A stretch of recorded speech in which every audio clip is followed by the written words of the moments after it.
Well, welcome everyone. Thank you so much for joining this month's Fireside Chat in honor of National Cancer Survivor Month. The Fireside Chats are brought to you by the Office of Community Outreach and Engagement at the Masonic Cancer Center at the University of Minnesota. The Office of Community Outreach and Engagement serves as a bridge between the Cancer Center and communities across the state of Minnesota. Our team's mission is to reduce the burden of cancer in Minnesota by engaging communities and providing them access to knowledge and information on the latest cancer research, cancer prevention, the importance of screening and early detection, treatment options, survivorship, as well as clinical research opportunities. My name is Amna Hussein. I am the Community Engagement Coordinator on our team, and on behalf of our team, thank you all so much for joining us today in recognition of National Cancer Survivor Month. According to the National Cancer Institute, an individual is considered a cancer survivor from the time of diagnosis through the balance of their life. Due to the advancement in modern medicine and cancer research, the American Association for Cancer Research reports that more than 16.9 million people in the United States are cancer survivors who are living with, through, and beyond their disease. Today's Fireside Chat is in partnership with the Minnesota Ovarian Cancer Alliance, MOCA. MOCA is the statewide nonprofit organization dedicated to funding ovarian cancer research, providing support to women and families, educating the public and medical community, and raising awareness of the disease. So today, speakers are going to be Stephanie Galani, Linder, and Dr. Laura Mauro. It is now my pleasure to introduce to you all our first speaker, Stephanie Galani. Stephanie Galani is the Community Support Program Manager at the Minnesota Ovarian Cancer Alliance. She received her bachelor's degree in psychology from the University of Wisconsin-Stout and her master's degree in counseling from the University of Milwaukee. She has a background of mental health therapy, working in a variety of settings. In her current role at the Minnesota Ovarian Cancer Alliance, Stephanie manages and facilitates all the support groups and programs for ovarian cancer survivors and their loved ones. Stephanie facilitates MOCA's Survivors Teaching Students program, which is a nationwide program that educates future health professionals in medical schools, nurse practitioners, and physician assistant programs about the signs and symptoms of ovarian cancer. She also manages MOCA's ovarian cancer awareness and outreach at health fairs, conferences, and community events. I will introduce Linda and Laura later on in our program today. We will be recording the session, so you can refer back to the recording on the Masonic Cancer Center's YouTube page. Before we begin, I would like our audience to get familiar with using the chat and Q&A boxes. During today's presentation, please use the chat box to submit your comments and use the Q&A feature to submit any questions that you have. Again, it is now my pleasure to introduce you all Stephanie Galani. She will be our first speaker. So please take it away, Stephanie. Thank you so much, Amna. It is a pleasure to be here with you guys all today. I'm going to share my screen.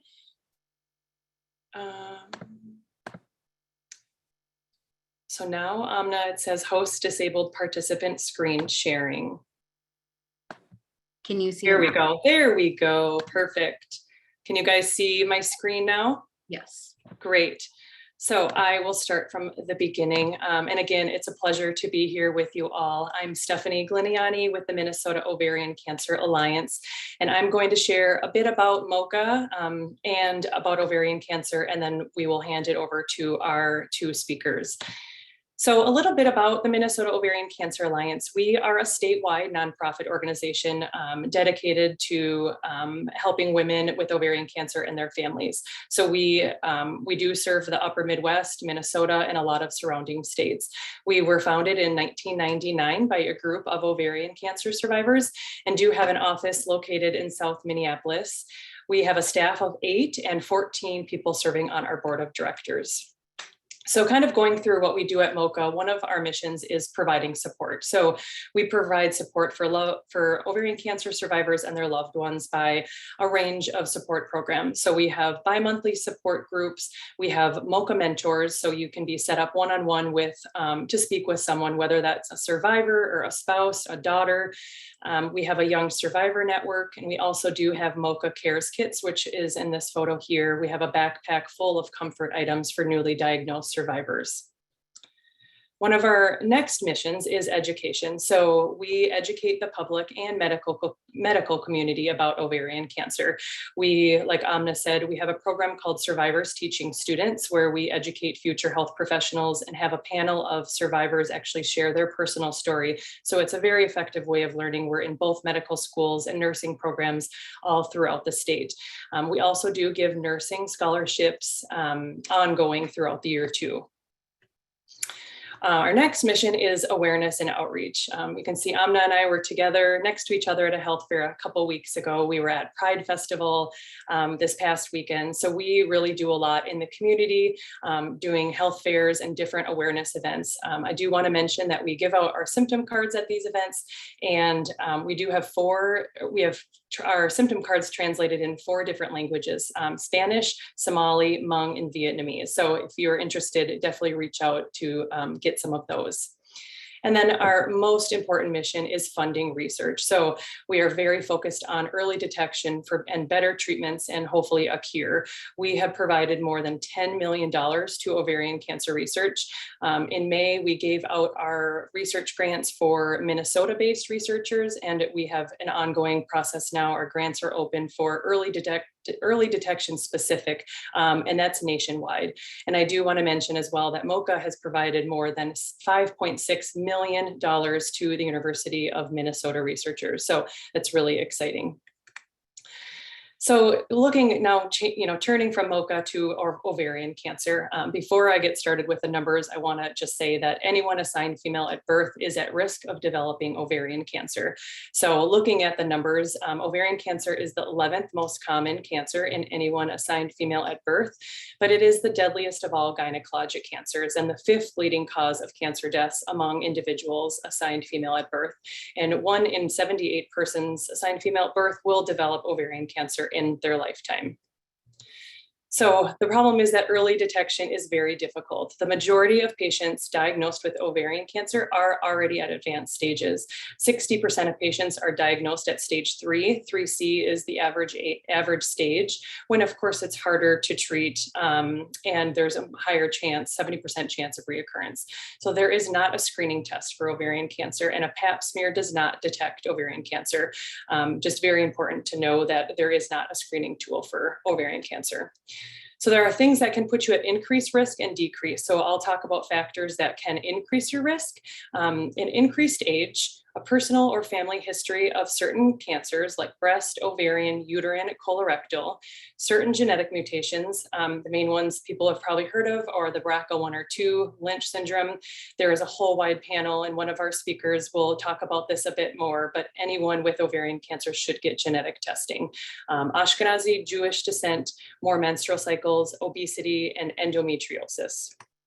So there are some things that can also decrease your risk of developing ovarian cancer: removing your ovaries and fallopian tubes, giving birth, breastfeeding, oral contraceptive use, and tying your tubes.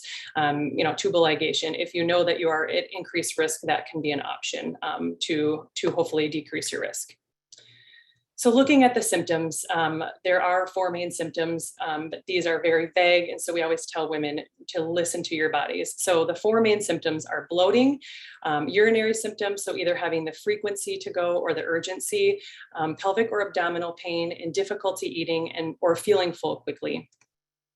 So when ovarian cancer is suspected, we tell people that if you're having symptoms for more than maybe 12 times a month, or if they're getting more persistent over the course of a couple weeks, or if it's not caused by an injury or something that's unexplained, definitely push and go talk to your healthcare team.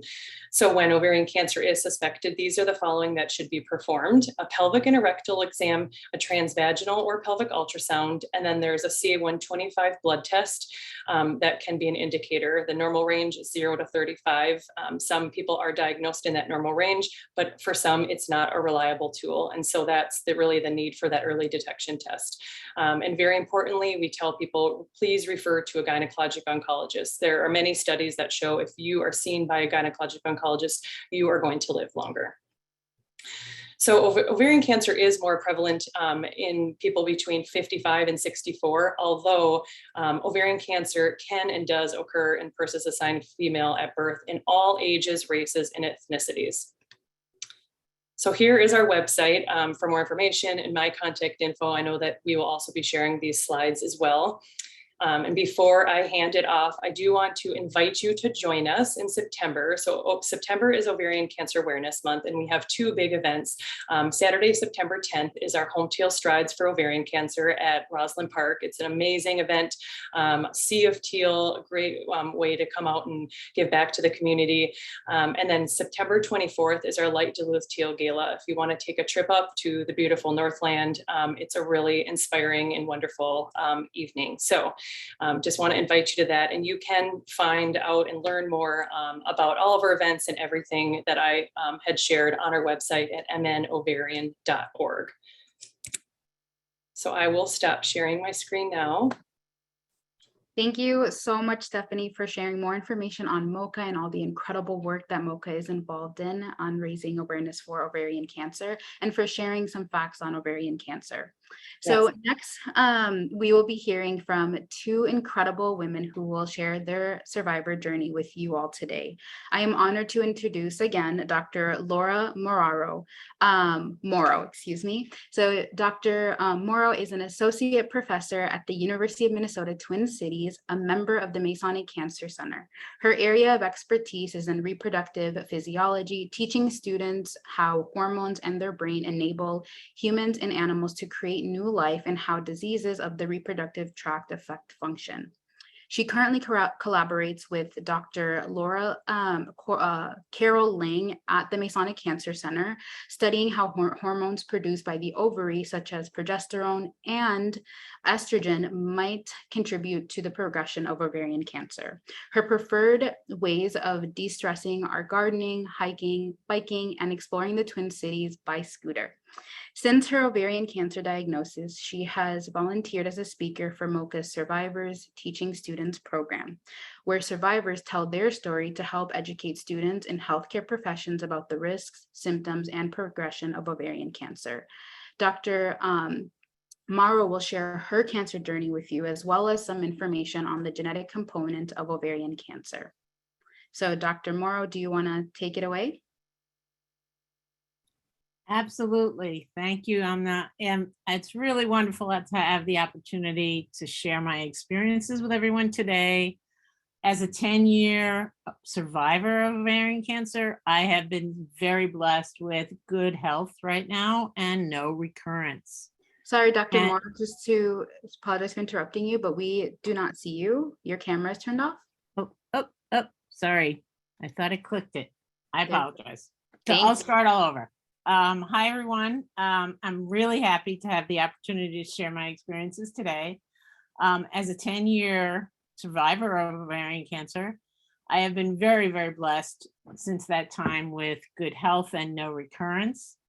Over this past decade, I have really been supported by MOCA's patient groups, which Stephanie spoke about, and have participated in that STS program that has been mentioned. Both of these really, really helped my recovery and survivorship. In addition, the research team that Amna mentioned has benefited from generous funding awarded by MOCA. We are very, very fortunate in this state, and I know I'm repeating some of what Stephanie mentioned, to have one of the most influential chapters in the country that has awarded over $10 million for research. And these funds really directly benefit patients in Minnesota like myself. So it really is no exaggeration that I am here today with the help of the amazing people at MOCA. So how did this all start for me? Like most other women, I was diagnosed in early 2012 at an advanced stage of the disease. I was experiencing symptoms that were really attributed to age or injury, low back pain with sciatica. I had severe abdominal and pelvic pain, which I was told was due to a prolapsed uterus that I acquired during childbirth. In hindsight, of course, as many women have, I've realized that these symptoms, plus a growing debilitating fatigue over the year, were actually there for a long time. And after many visits to my primary physician, as well as several gynecologists with multiple pelvic exams, the possibility of cancer during all those visits was never mentioned. Desperate to get some relief from all these issues, I scheduled a pelvic floor surgery to repair that prolapsed uterus, really, of course, hoping that that would be the cure. I awoke from a much longer surgery than I realized.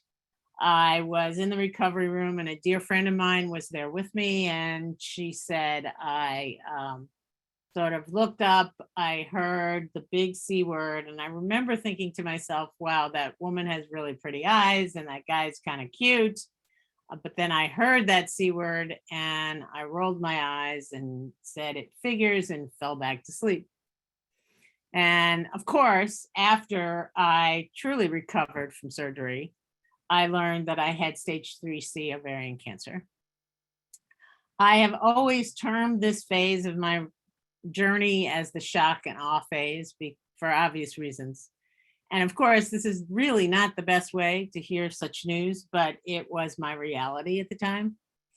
The spread of the cancer required removal of a portion of the GI tract, a bowel resection, as well as a dissection of many lymph nodes that contained cancerous cells. This debulking surgery, as it's called, when performed by a gynecologic oncologist, and if possible with minimal residual disease remaining, can greatly enhance patient survival. So as Stephanie said, it is really, really crucial if you have this diagnosis to see a gynecologic oncologist. I also had an intravenous port and an intraperitoneal port implanted for administering chemotherapy in the bloodstream, as well as directly into the abdomen.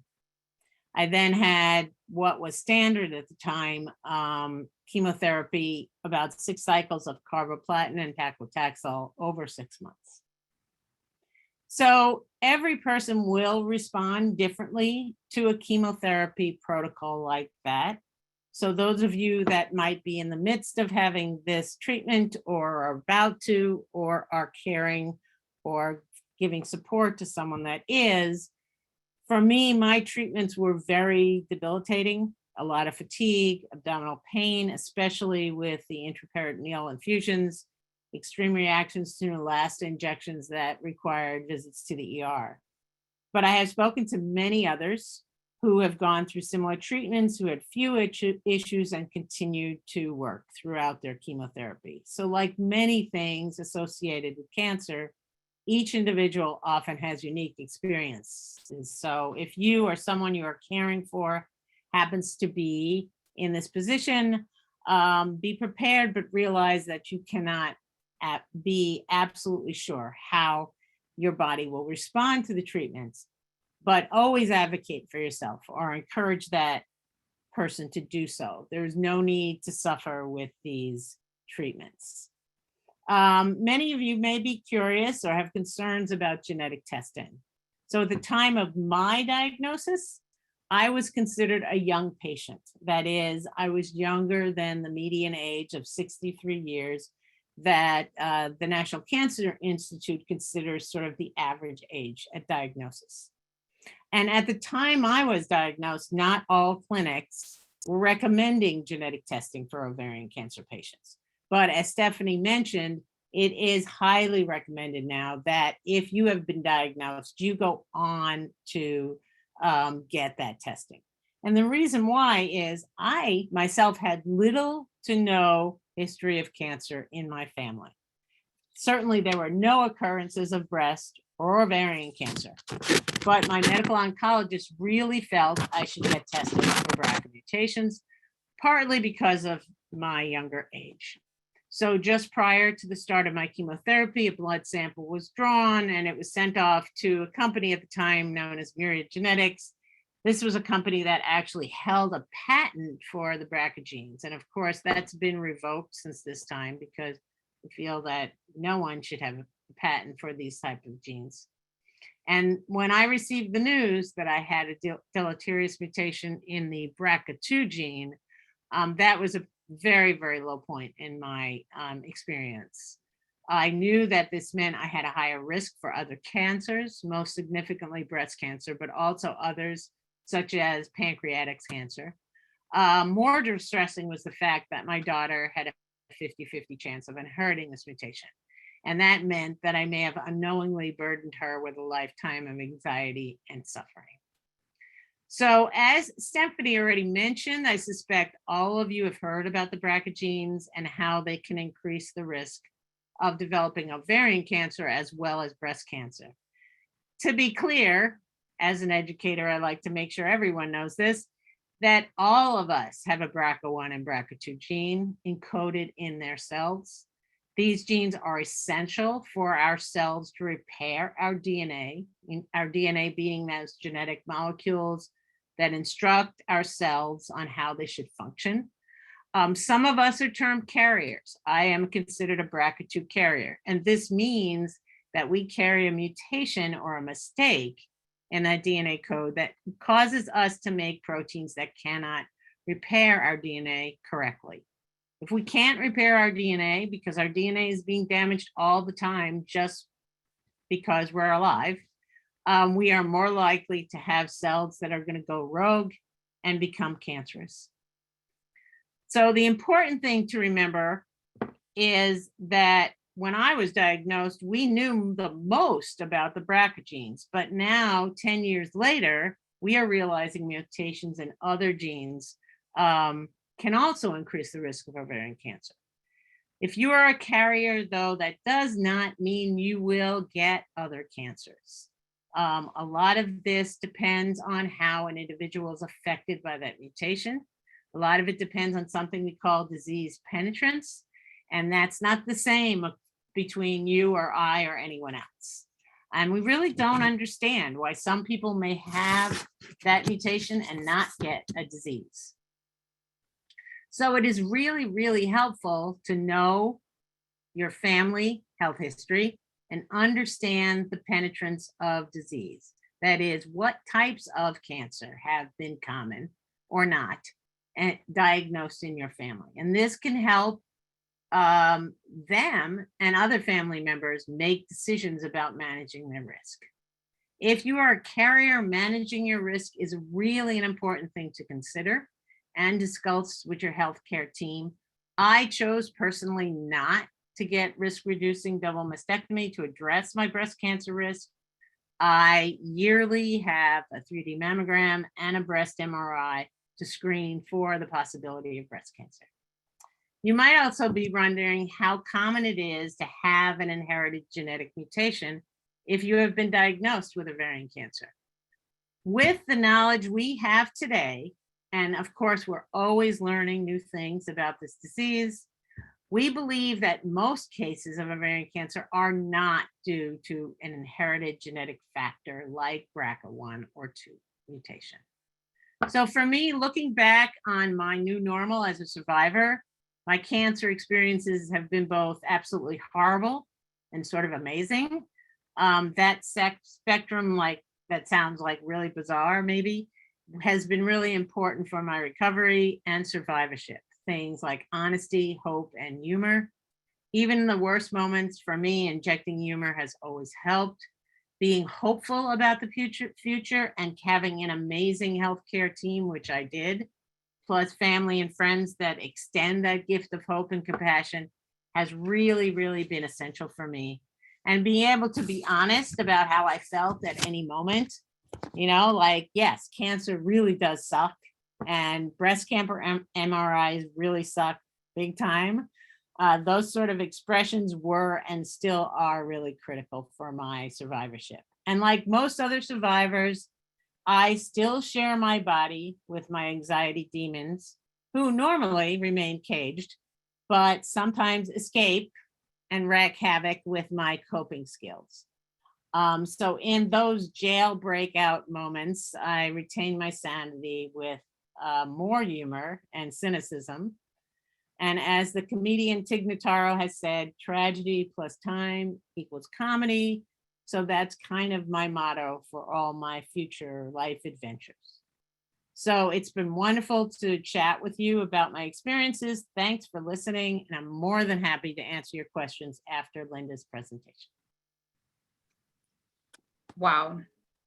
Dr. Mauro, thank you so much for sharing your story with us and for providing an overview of the genetic component of ovarian cancer, stressing the importance of knowing your family history, seeking genetic counseling, and cancer screening.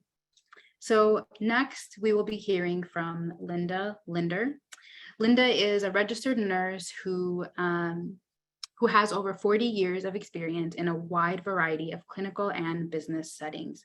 She is an 18-year ovarian cancer survivor and past president of the Minnesota Ovarian Cancer Alliance. Currently, she volunteers as a patient advocate for the Society of Gynecologic Oncology and the Ovarian Cancer Research Alliance. She serves as a research advocate for the NIH-sponsored SPORE project at the Mayo Clinic and the University of Minnesota. Linda also mentors women who have been diagnosed with ovarian cancer, drawing on her own personal experience, as well as her experience as a nurse. She has a passion for women to be educated with knowledge about what they are facing and pursuing the best possible medical care available. Linda will be sharing her cancer journey with us today, as well as tips on how to be your own advocate when dealing with a cancer diagnosis. Linda, I will hand it over to you.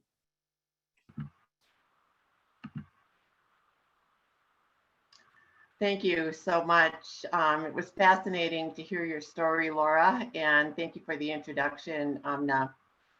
So my story is just a little bit atypical in that I was diagnosed 18 years ago, and it was actually in the emergency department of the hospital where I was employed at the time. It's a day that I will always remember. It was a Monday morning. I had just seen my physician the Thursday prior, and she told me I had an inguinal hernia. And that Monday morning, as I was walking from the parking ramp into the hospital, I had pain that was unlike anything I had ever experienced before. So I walked myself right into the emergency department. They did a CAT scan, came back a few minutes later and told me that there was a mass.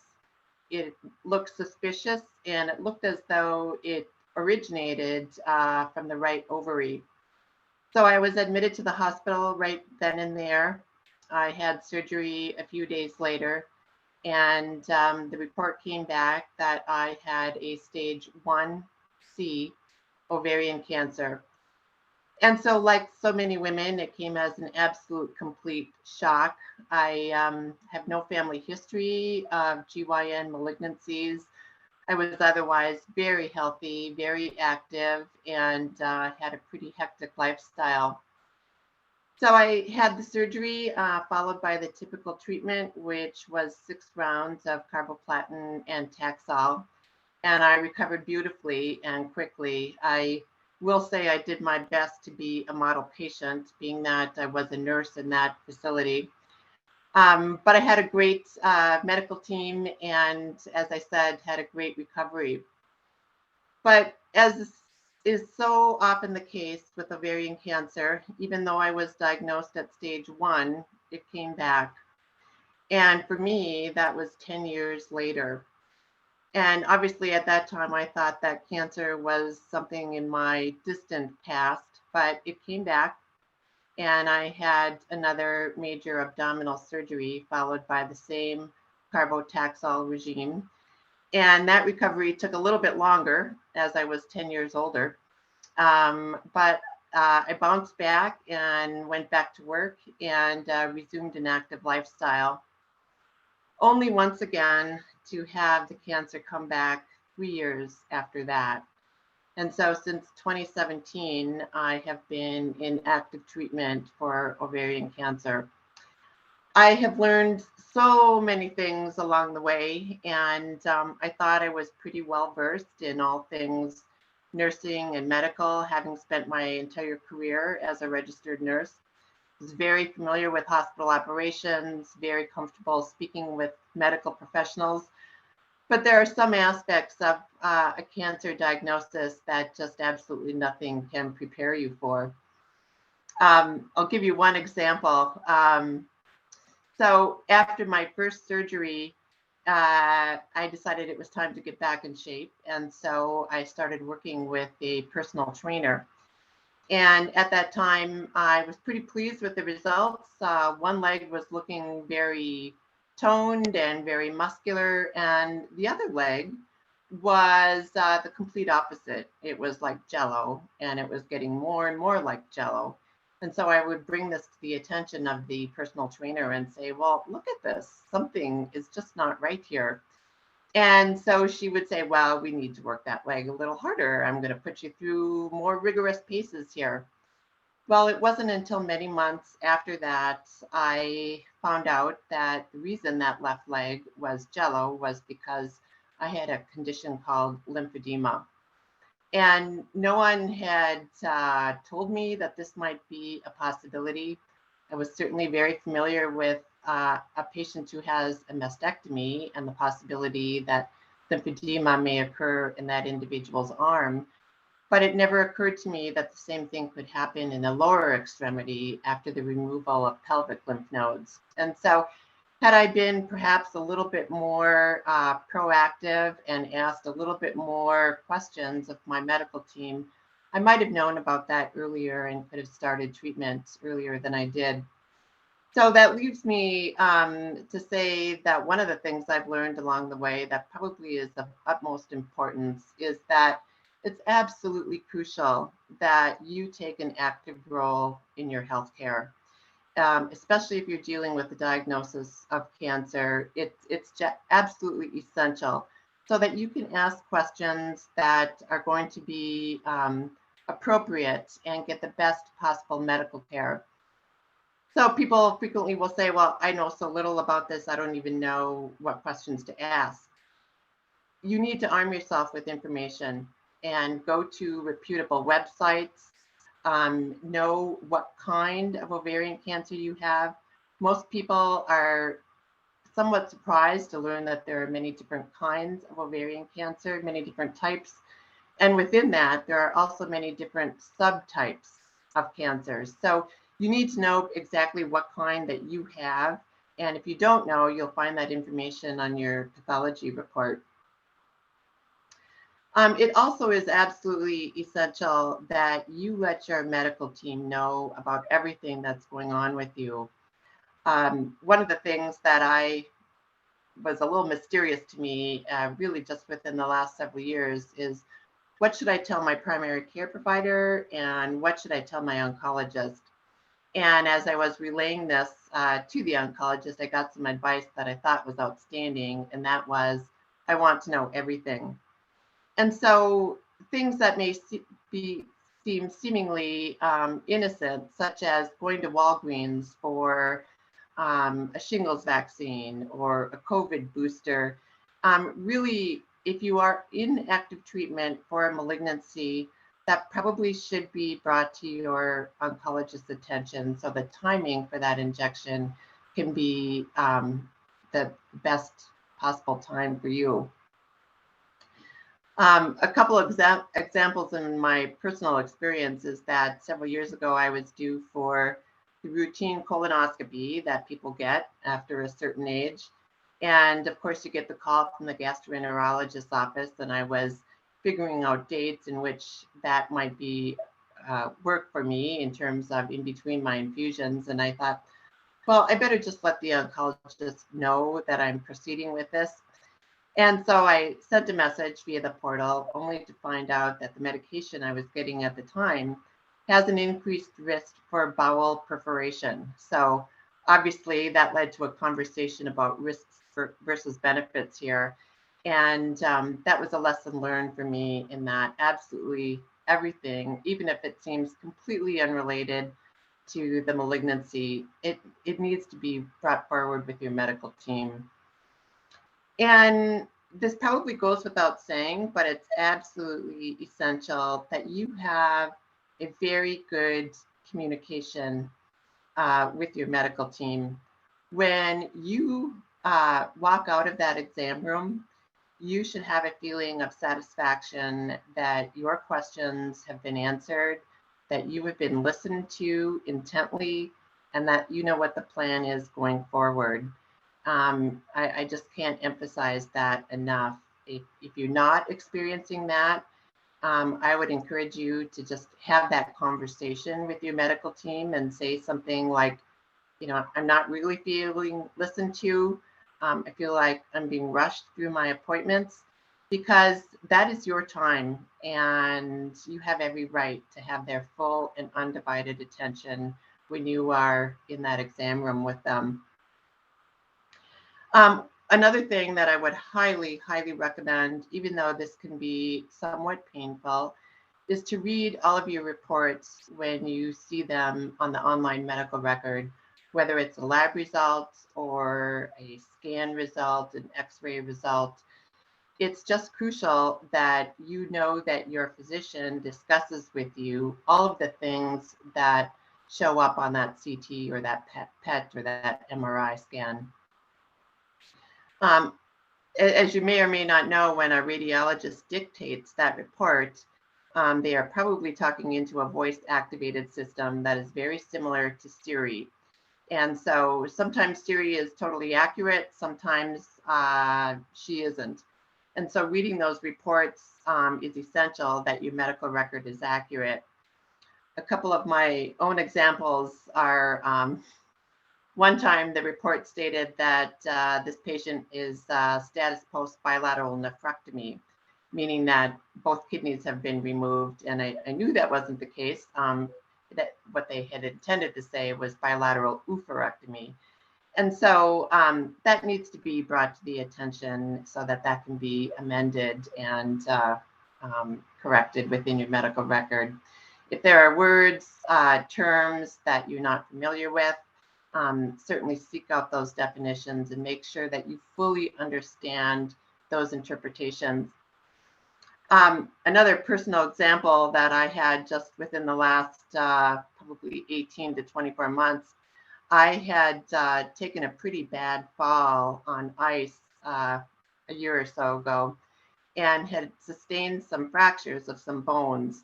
And so a CT that I had 3-4 months down the road indicated, per the radiologist, that it had all the appearances of bone metastasis. And when I read that, I kind of semi-freaked out, brought that to the prompt attention of the oncologist and got a call back saying he had had a conversation with the interpreting radiologist. Had radiology looked back in my medical record, they would have seen that that was a healing bone fracture from a bad fall.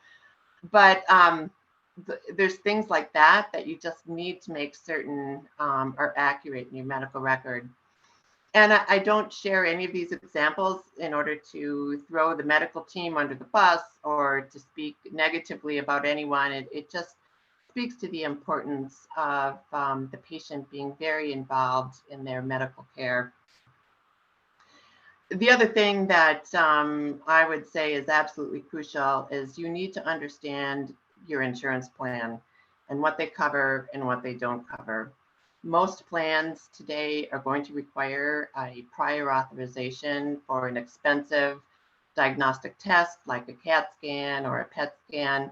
Probably for chemotherapeutic drugs, they will require prior auth, and sometimes even for antiemetic drugs.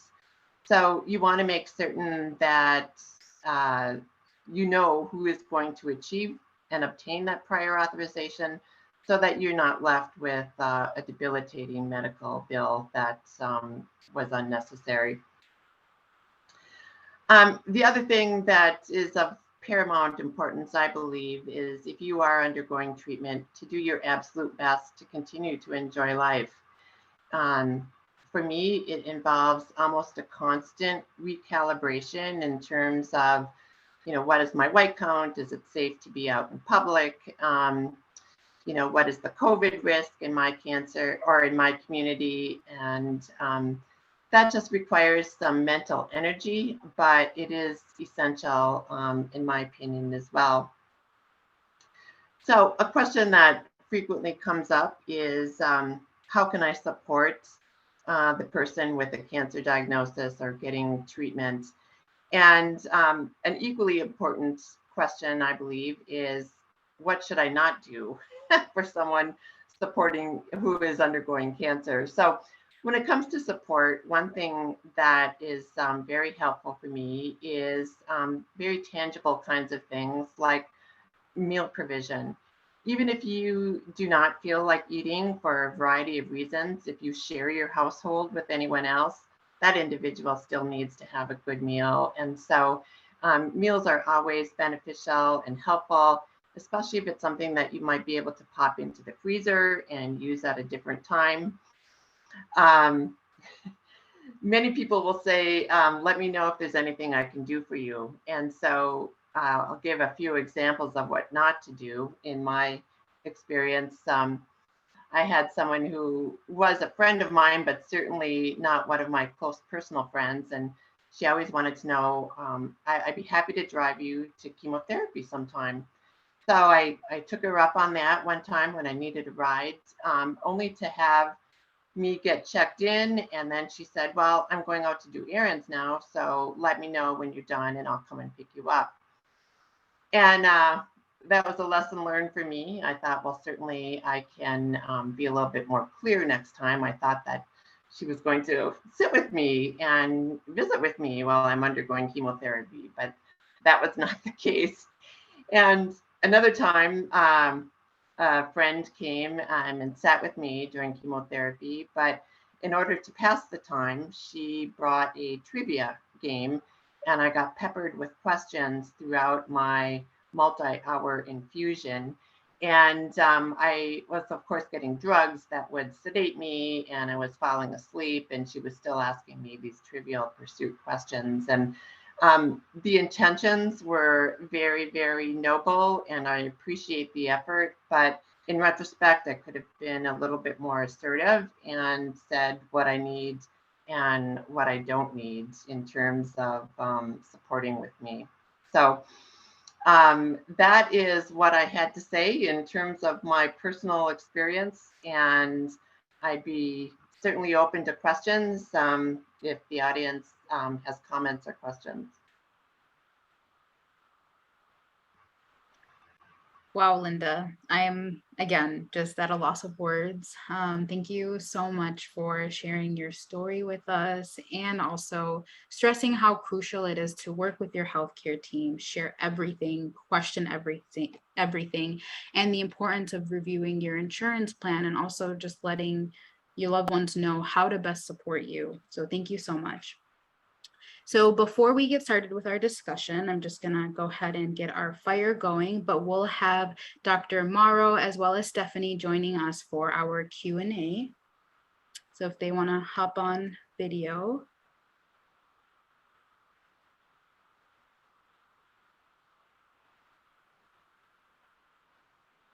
I'm on at least. Laura and Linda.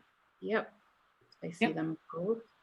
Okay, Perfect. let me share my campfire. It's not a fireside chat without a fire. Okay, do you see the fire going? Very nice. Yes. Okay. Beautiful. Lovely. So we do have quite a few questions that already came through, so I think we'll probably only have time for those.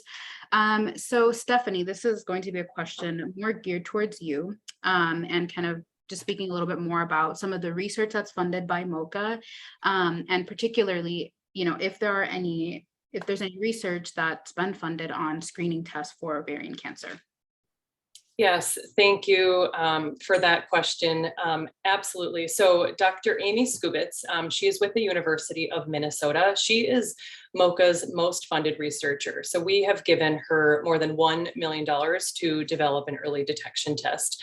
And so with that, she has really discovered a panel of biomarkers present in the blood that are indicative of early ovarian cancer. And so these are much more sensitive and specific than the CA-125 alone. So she's working to see if those biomarkers or ones just as effective might be present in the fluid that's collected during your regular Pap screening. So it's really exciting. And with the results from her MOCA funded studies, she's been able to secure 2 multi-year, multi-million-dollar grants from the NIH and also federal government. So again, really exciting. And for those who want to learn more or keep up to date, I would encourage you to sign up for our MOCA emails, check our website for research updates as well. Wonderful. That's incredible. And then kind of along those lines, while I still have you, do you have current stats on ovarian cancer survival that you can share? Yes, a little bit. It's different, of course, depending on stage. So if we look just kind of on the average, if you average all the stages out, the 5-year relative survival rate for ovarian cancer is 49.7%. So that's averaging, stage 1 and 4, but the survival rates are definitely different between those stages. Something also notable, I think, to mention as well, between, I believe, 1975 and 2016, the 5-year survival rate for ovarian cancer has increased from 33% to 48% among non-Hispanic white women, but for Black women, it has decreased from 44 to 41%. So, we might not know the precise reasons for, the disparity is, the reasons for this disparity, but studies suggest, of course, multiple factors playing a role, from access to healthcare and socioeconomic factors. So I thought that was notable to mention as well. Mm-hmm. And I know also some studies are looking at tumor biology and some of the biological factors, but thank you for sharing that. Yes. Okay, so I'll open this to any of you to answer, but what would you say, if you could say one thing, if you could share one thing, what has been the most significant aspect of your survivor journey?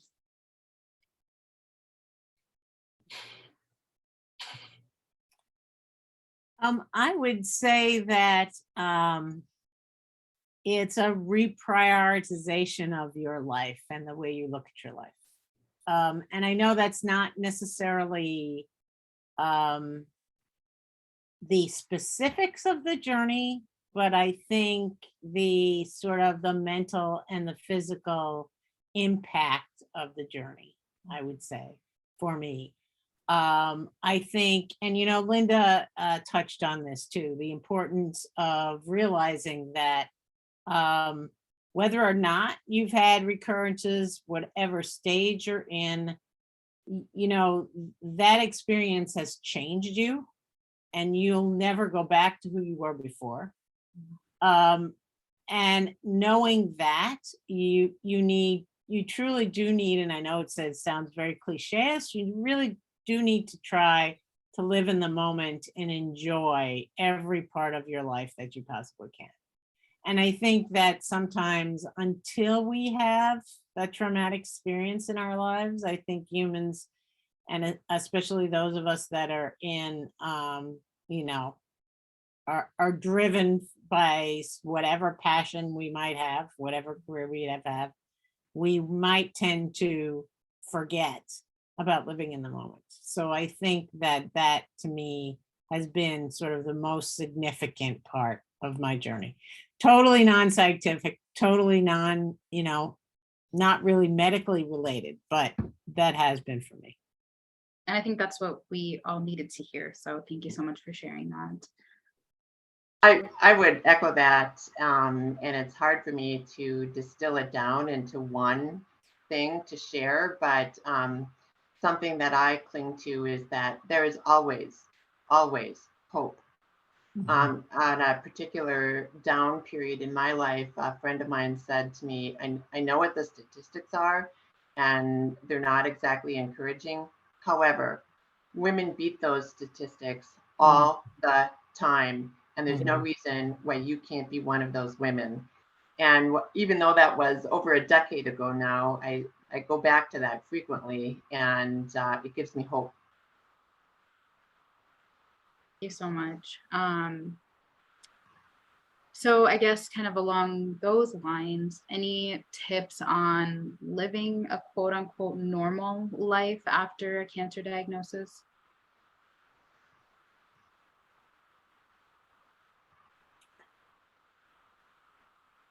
I'm gonna let Linda go first. How should I answer that? The word grace comes to mind for me, for yourself, and for others. It is not a cakewalk, and anyone who claims that it is probably just not being completely truthful. And so you need to arm yourself with a support system that is reliable. And for me, I know the trigger events, if you will, that will bring me down a negative pathway. And I have developed tools along the way to pull myself out of that. And you learn a lot about yourself. And there's something referred to as scanxiety before a scan. And as you're waiting the results of a scan, and there's no way to sugarcoat that, it is stressful. And whether you are worried about your upcoming annual exam, the scan, your appointments, etc., I try to remember that anxiety is robbing me of today. If I give into that and go down that negative pathway, I'm robbed of today, and then I get mad and I decide to enjoy today. Yeah, and I guess I have to say that I would reiterate everything that, or support everything that Linda just said. And I think it's just, for me, it's keeping the anxiety demons caged as much as I possibly can. Being hopeful, surrounding myself with people that are hopeful, but also realizing that, you may feel crappy about something, and you may not be positive about, the idea of being this warrior that's fighting cancer. I mean, we just can't maintain that. We have to be able to be honest about the fact that, no, we're not happy about this. No, we're not feeling great today. And be nice to ourselves. So I guess that goes back to what Linda said, being graceful or having grace for ourselves is probably the most important thing, because once we have grace for ourselves, that is going to reflect off to other people. So. And then I think we'll have time for just one more question, but can you both share kind of what someone can do to best support a cancer survivor? I know, Linda, you kind of talked about this a little bit, but what can someone like myself do to best support someone dealing with a cancer diagnosis? So I would, a couple things come to mind. Be very specific with how you might be able to help someone. So for instance, if you have someone going through treatment, perhaps calling them and saying, I'm running to the grocery store. How would it be if I drop off a rotisserie chicken when I come back? Would you like that? Or fresh fruit, or do you want some Ben & Jerry's ice cream, or what have you? It's probably not a good idea to show up at someone's front door unannounced. I would not recommend that.